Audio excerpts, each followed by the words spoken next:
Guys, Kerala ബ്ലാസ്റ്റേഴ്സിന്റെ അടുത്ത മത്സരം സൂപ്പർ കപ്പ് മത്സരമാണ് എഗെയിൻസ്റ്റ് ഈസ്റ്റ് ബംഗാൾ. നാളെയാണ് മത്സരം നടക്കാനായിട്ട് പോകുന്നത്. ഈ ഒരു മത്സരം നടക്കുന്നത് 8 മണിക്കാണ്. അപ്പം സ്റ്റാറിലും അതുപോലെ ജിയോ ഹോട്ട്സ്റ്റാറിലും ഒക്കെ അവൈലബിൾ ആണ്. സാധാരണ നമുക്ക് ISL മത്സരമൊക്കെ കാണുന്നത് പോലെ തന്നെ കാണാം. മലയാളം ഒന്നും ഇല്ലെന്ന് തോന്നുന്നു. എനിവേ, ഞാൻ ആ കാര്യം ഒന്ന് പറഞ്ഞതാണ്. കാരണം ആദ്യം 4:30ക്കാണ് മത്സരം ഉണ്ടായിരുന്നത്. പിന്നീട് മോഹൻ ബഗാൻ ചർച്ചിൽ ബ്രദേഴ്സ് മത്സരം നടക്കില്ല എന്ന സാഹചര്യത്തിലാണ് അത് 8 മണിയിലോട്ട് മാറിയത്. കാരണം എന്ന് വെച്ച് കഴിഞ്ഞാൽ ചർച്ചിൽ പിന്മാറുന്ന സാഹചര്യം ഉണ്ടായി. അപ്പം Mohun Bagan automatically quarter final സ്റ്റേജിലേക്ക് യോഗ്യത നേടിയെന്നുള്ളതാണ്. അപ്പം ഈസ്റ്റ് ബംഗാൾ എന്ന് പറയുമ്പോഴത്തേക്കും താരതമ്യേന അത്ര ബുദ്ധിമുട്ടുള്ള ഒരു ഒപ്പമുണ്ടല്ലോ. ഇപ്പം പോയിന്റ് ടേബിളിൽ ISL ബ്ലാസ്റ്റേഴ്സിനേക്കാൾ താഴെയൊക്കെ ഫിനിഷ് ചെയ്തിട്ടുള്ളൊരു ടീമാണ്. പക്ഷേ ഈസ്റ്റ് ബംഗാൾ അവസാന ഒരു സമയമൊക്കെ ആയപ്പോഴത്തേക്കും ISL അത്യാവശ്യം നന്നായിട്ട് കളിച്ചു വന്നൊരു ടീമാണ്. അവസാനത്തെ 5 മത്സരങ്ങളിൽ 3 വിജയം, ഒരു സമനിലയാൻ അവസാന മത്സരം തോക്കുന്ന സാഹചര്യമായിരുന്നുണ്ടായിരുന്നത്. അവസാന മത്സരം 4-0 നോർത്ത് ഈസ്റ്റിനെതിരെ തോറ്റു. പക്ഷേ ആ മത്സരത്തിൽ ഓസ്കാർ ബ്രൂസോൺ ഒരുപാട് പരീക്ഷണങ്ങൾ നടത്തിയിരുന്നു. മിക്കതും പുതിയ താരങ്ങൾക്ക് അവസരം കൊടുക്കുന്ന രീതിയായിരുന്നു നമുക്ക് ആ ഒരു മത്സരത്തിൽ കാണാൻ സാധിച്ചത്. ബ്ലാസ്റ്റേഴ്സിനെ സംബന്ധിച്ചിടത്തോളം അവസാനത്തെ 5 മത്സരങ്ങൾ ആകപ്പാട് ഒറ്റ വിജയം മാത്രമാണ് സ്വന്തമാക്കാൻ സാധിച്ചിട്ടുള്ളത് എന്നുള്ളതാണ്. പക്ഷേ പുതിയ പരിശീലനമായിട്ടുള്ള ഡേവിഡ് കാറ്റലയുടെ ഒരു വരവാണ്. അപ്പോൾ അദ്ദേഹത്തിൻ്റെ അണ്ടറിൽ ആദ്യത്തെ ഒരു മത്സരം കളിക്കാൻ പോവുകയാണ്. അപ്പം ഏത് തരത്തിലുള്ളൊരു അപ്രോച്ച് ആയിരിക്കും എന്നുള്ളത് കണ്ടറിയണം. പിന്നെ നമുക്കറിയാം സൂപ്പർ കപ്പിൽ ബ്ലാസ്റ്റേഴ്സിന് അത്ര നല്ല റെക്കോർഡൊന്നും അല്ല ഉള്ളത് എന്നുള്ളത്.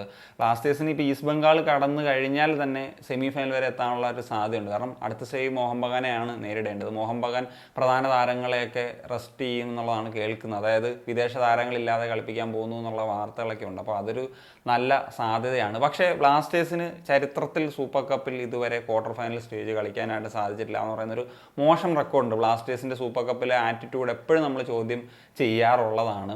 അപ്പോൾ അതിനൊരു മാറ്റം ഉണ്ടാകണം. പുതിയ പരിശീലകൻ്റെ അണ്ടറിൽ അത് എങ്ങനെ വരും എന്നുള്ളതൊക്കെ നോക്കി കാണേണ്ടതാണ്. ഈസ്റ്റ് ബംഗാളിനെ സംബന്ധിച്ച് നോക്കുന്ന സമയത്ത് അവർ കഴിഞ്ഞ വർഷം സൂപ്പർ കപ്പ് വിൻ ചെയ്തിട്ടുള്ള ടീമാണ്. അതുവഴി AFC ക്വാളിഫിക്കേഷൻ വരെ നേടിയെടുക്കുന്ന ഒരു സാഹചര്യത്തിലേക്ക് വന്നിട്ടുണ്ട്. ഈസ്റ്റ് ബംഗാളിനെ സംബന്ധിച്ചിടത്തോളം അവരുടെ 2 വിദേശ താരങ്ങൾ അവൈലബിൾ അല്ല. അപ്പം 4 വിദേശ താരങ്ങളെ തന്നെ വെച്ച് കളിപ്പിക്കേണ്ട സാഹചര്യമാണുള്ളത്. അതായത് ക്ലൈറ്റൺ സിൽവ ഓൾറെഡി ടീം വിട്ടുപോയി. സാൾ ക്രസ്പോ അവൈലബിൾ അല്ല ഇഞ്ചുറി കാരണം എന്നുള്ളതാണ് അറിയുന്നത്.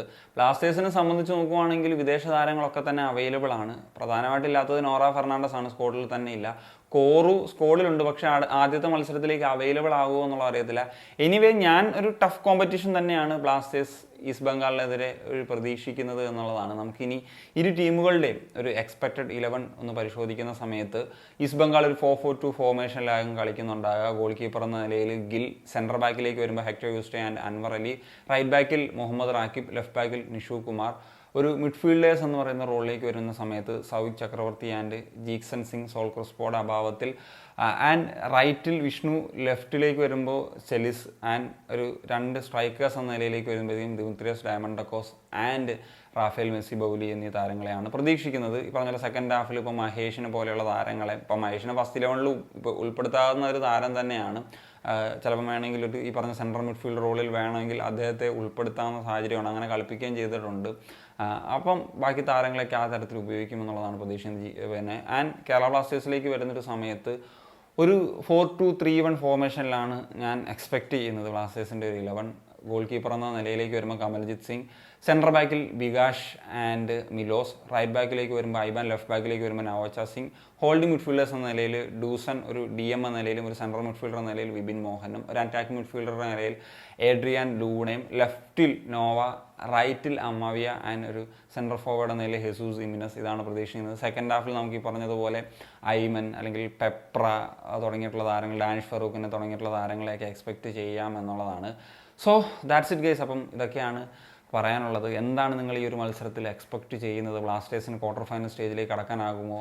ഡേവിഡ് കാറ്റലയുടെ വരവിൽ ആദ്യത്തെ മത്സരത്തിൻ്റെ റിസൾട്ട് എന്താകും? നിങ്ങൾ എക്സ്പെക്റ്റ് ചെയ്യുന്നത് തീർച്ചയായിട്ടും കമ്പോസ് സൈനിങ് ഓഫ്.